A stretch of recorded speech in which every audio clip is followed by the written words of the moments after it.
Salut tout le monde.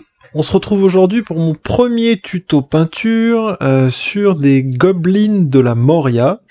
Pourquoi des gobelins de la Moria? Bah tout simplement, c'est très facile d'en avoir pour pas très cher, donc si on les massacre, ce n'est pas très grave. Et donc on va faire ce tuto en deux parties. La première partie, ça va être pour arriver simplement à ce résultat-là. Avec des techniques très simples. On va faire ça sur tous nos gobelins de la Moria de base. Et ensuite, on va voir comment pousser un peu plus les détails sur les suivants. On va essayer de faire une approche un peu particulière où je vais essayer de me forcer à contenir mon temps de peinture. Parce que dans ce tuto, on va en peindre 38 à la fois. Il y a concrètement 36 gobelins de la Moria de base, le roi des gobelins et un chaman gobelin. En l'occurrence, on n'a pas la figurine du chaman, c'est un Gan Burigan qu'on a en double, donc on a décidé que hop, ça ferait un chaman gobelin de la Moria. Donc voilà, le but c'est d'arriver à contenir le temps de peinture de tout ça, parce que pour peindre 38 figurines, on n'a pas envie d'y passer notre vie. Il y a plein d'autres figurines qui attendent dans les boîtes, dans les placards, tout ça. Donc je vais vous montrer comment on va essayer d'arriver à faire tout ça. La première étape, ça va être de poser les bases sur l'ensemble de la figurine. Donc pour le métal, on va utiliser du Lead Belcher. Pour la peau, du Deathworld Forest. Pour les vêtements, du Corn Red. Pour le bois, du Wildwood. Du cuir avec le Snakebite Leather. Les yeux, on va le faire avec du Tallarn Sand. Et les cheveux avec du Black Templar, en contraste. Alors, je vous rappelle tout de suite, au cas où en voyant la liste de peinture, j'ai une vidéo qui a été publiée la semaine dernière sur l'outil PaintTrack qui vous permet facilement de trouver l'équivalent de la peinture si jamais vous n'avez pas les peintures qui sont dans la liste. Une fois que toutes les bases ont été posées ici, on passe ensuite à un lavis d'Agrax Shade. Et ensuite, on passera aux éclaircissements, mais uniquement sur le roi, avec du Liquid Silver de Valero pour le métal, du Deathworld Forest et du Wraithbone pour la peau, du Corn Red et du Fiery Orange pour les vêtements, du Montfang Brown pour le bois, du XV88 pour le cuir, du Bubonic Brown pour éclaircir les yeux, et de l'Administratum Grey pour éclaircir les cheveux. Voilà, donc on va voir comment on fait ça au fur et à mesure, et c'est parti.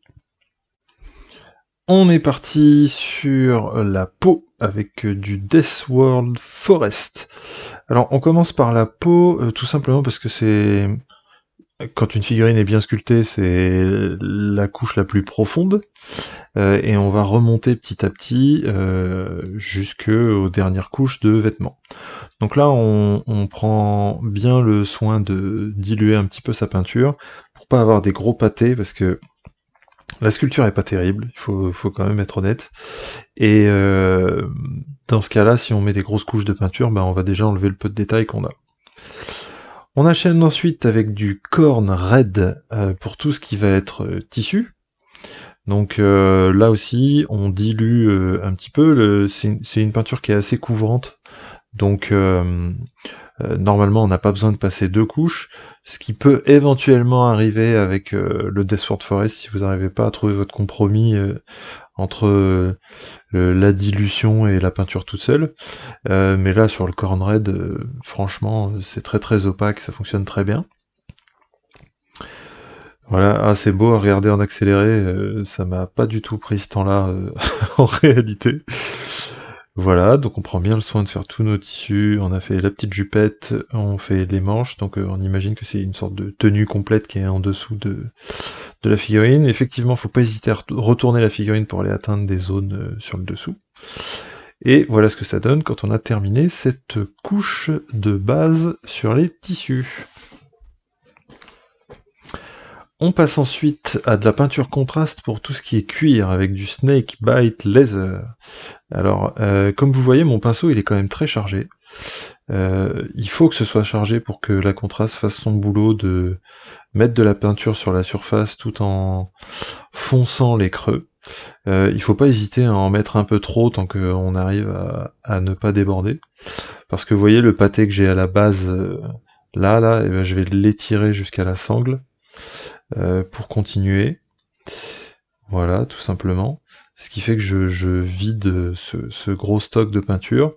Et il vous suffit aussi, si vraiment vous y êtes allé comme une brute et qu'il y en a trop, d'essuyer votre pinceau pour qu'il soit presque sec et venir réabsorber un peu de peinture en surplus. On passe ensuite aux métaux avec du LED Belcher. Là, mon conseil, c'est d'ailleurs que ce soit du LED Belcher ou un autre métal, hein, c'est de bien mélanger vos peintures pour que les pigments soient uniformes, parce que sinon ça peut vous obliger à passer 2 couches, et passer 2 couches sur 38 gugus, et ben clairement ça fait doubler le temps, hein. Et c'est pas ce qu'on souhaite du tout. On passe maintenant à la Wildwood en contraste de chez Citadel pour peindre toutes les zones de bois, donc arc et flèche. Je vous recommande de faire attention à ne pas déborder quand on va arriver au bois des flèches, parce qu'en fait on va essayer de les garder clairs pour que le lavis de la couche suivante fasse le travail. Voilà, maintenant on passe au Black Templar, toujours en contraste, pour s'occuper des cheveux.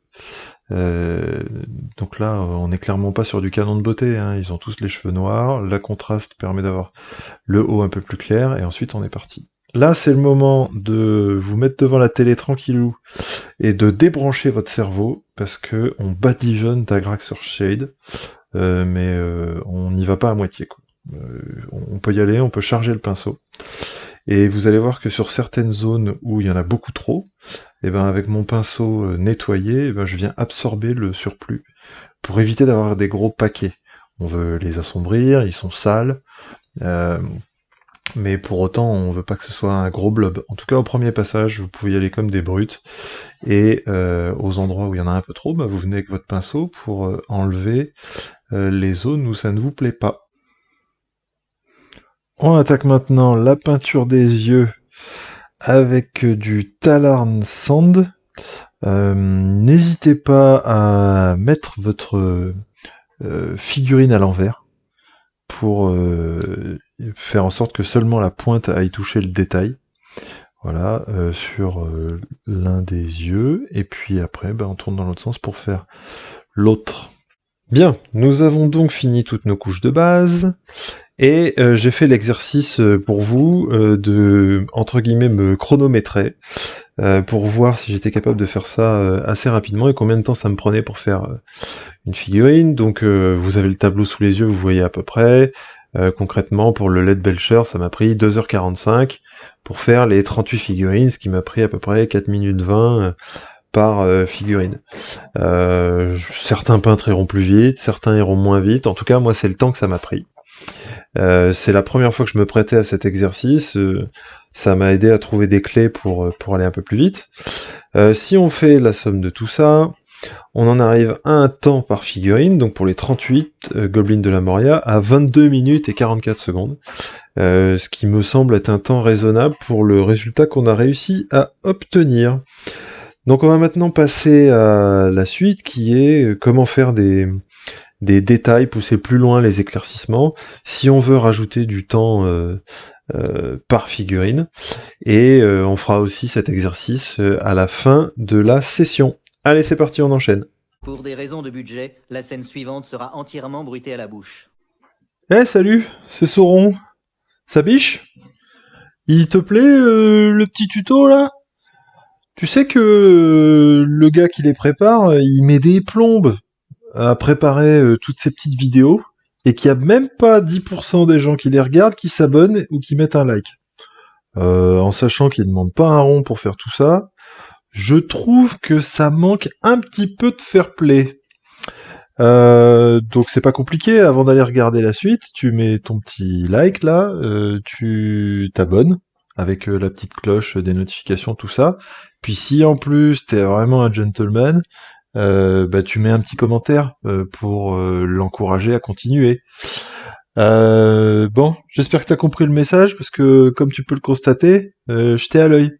Allez, salut. Ok, donc pour aller plus loin, on va commencer par l'éclaircissement des parties métalliques. Alors là, j'utilise du liquid silver de Valero, que j'étale un petit peu sur un sopalin pour prendre juste la partie sèche sur mon pinceau qui servira à faire le brossage.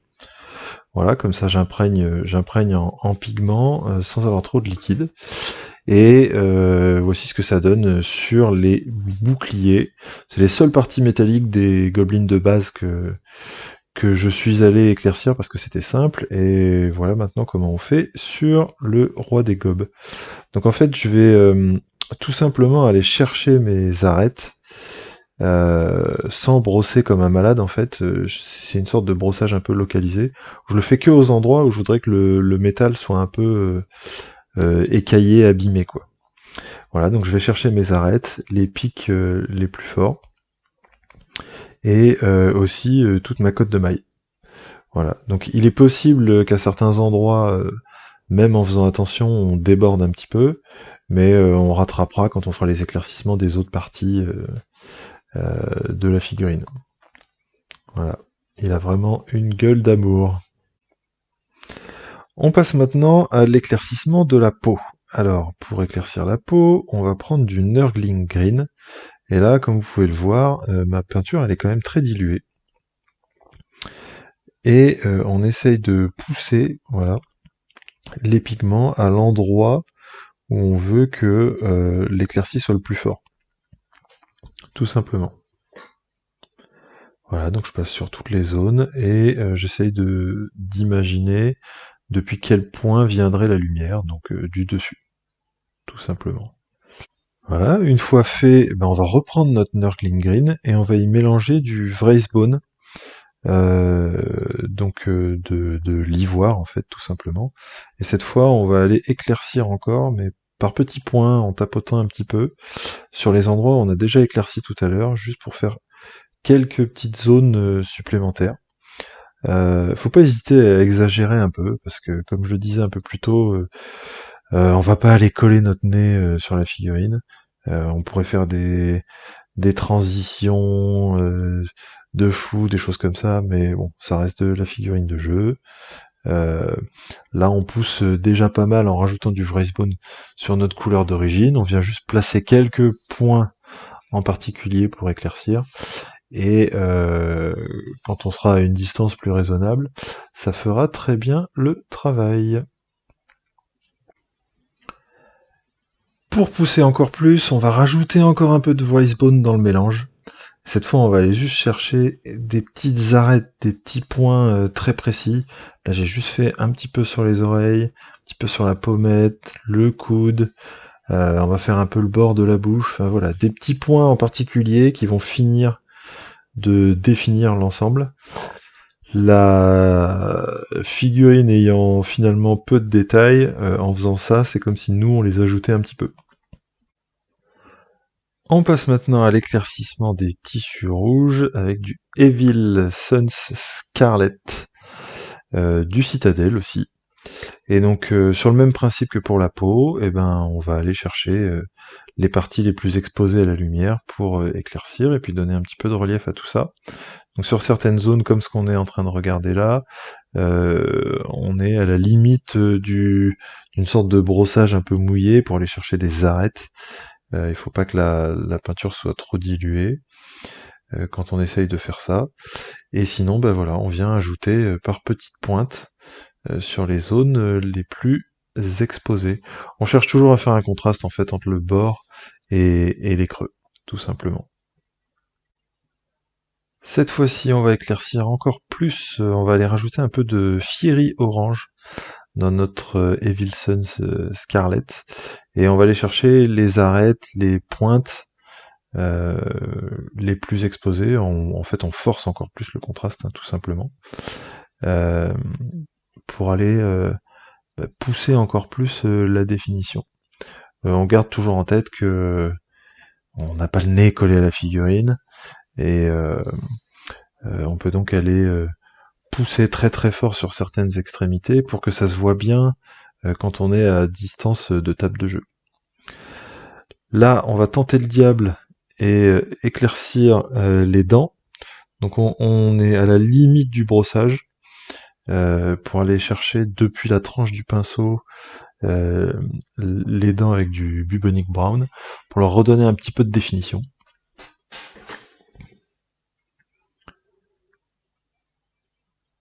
Voilà. Et on en remet une petite dose au bout avec du Freeze Bone. Donc comme tout à l'heure, on est à la limite du brossage. Et on va redonner juste un tout petit peu de définition à ces magnifiques quenottes. On va maintenant éclaircir notre cuir avec du XV88. Pour le cuir, on va très peu pousser les éclaircissements, tout simplement parce que la contraste Snakebite Laser, elle est vraiment magique. Et concrètement, elle nous a déjà donné un premier niveau d'éclaircissement. Donc on a juste à aller chercher certaines arêtes pour faire ressortir un petit peu et bien définir les contours par rapport à la peau. Et ça fera très bien le travail comme ça. Alors, en bonus, sans chronométrage cette fois-ci, je vous donne la recette de peinture pour mes socles, sans chronométrage tout simplement parce que chacun fait ses socles comme il veut. Là, je vous donne ma recette. Tout d'abord, c'est de l'Abaddon Black partout sur la base. Une fois sec, on passe à un brossage à sec de Fortress Grey sur l'ensemble du socle.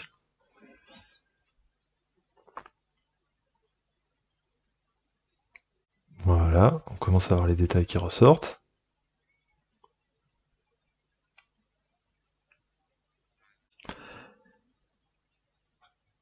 Et ensuite, on repasse à l'Abaddon Black tout le tour du socle. Cette fois, nous avons terminé, et voici le temps que ça nous a pris de faire les éclaircissements donc sur le roi des gobelins. On voit quand même que ça a rajouté 44 minutes sur la figurine, de prendre le temps d'aller pousser les éclaircissements jusqu'à ce point-là. Et si on fait la somme de tout ça, on arrive à 1h07 minutes par figurine. Donc effectivement, c'est possible de passer tout ce temps-là par figurine sur les 38 gobelins, en sachant que ce sont des petites bestioles qui vont pas vivre très longtemps sur le terrain, que contrairement à vous sur cette vidéo qui venez de voir la figurine de très très près, il y a quand même peu de chances qu'on vienne coller notre nez à la figurine sur la table. Donc si on réfléchit un peu en termes de temps passé et de visuel sur la table, je pense qu'on n'est pas trop mal à rester sur les figurines de base sous les 23 minutes et à potentiellement pousser un peu plus, à se faire plaisir sur un chef par-ci par-là, parce que prendre le temps de pousser les détails sur tous ces gobelins, je vais volontairement ignorer le niveau de détail de la sculpture. Je pense pas que ça apporte grand chose, et je pense que le temps sera mieux investi à peindre d'autres couches de base sur d'autres figurines pour essayer de jouer avec une table et des figurines entièrement peintes. Donc c'est l'objectif qu'on se donne pour le moment. À l'avenir, les tutos devraient prendre cette forme, à savoir essayer de trouver le compromis entre des figurines sur la table de jeu qui auront un bon rendu, et puis potentiellement pousser un petit peu sur certains chefs quand on a envie de se faire plaisir, après avoir pris le temps de peindre à la chaîne. J'espère que tout ça vous aura plu. Je vous laisse avec une petite vidéo qui va filmer l'armée dans son ensemble, de ce que j'ai pu faire avec mon téléphone. Si ça vous a plu, n'hésitez pas à liker, à commenter, à vous abonner, et surtout à me dire ce qui vous a plu et ne vous a pas plu pour que je puisse m'améliorer sur les prochaines vidéos. Voilà, je vous souhaite une bonne fin de journée et à très bientôt. Salut!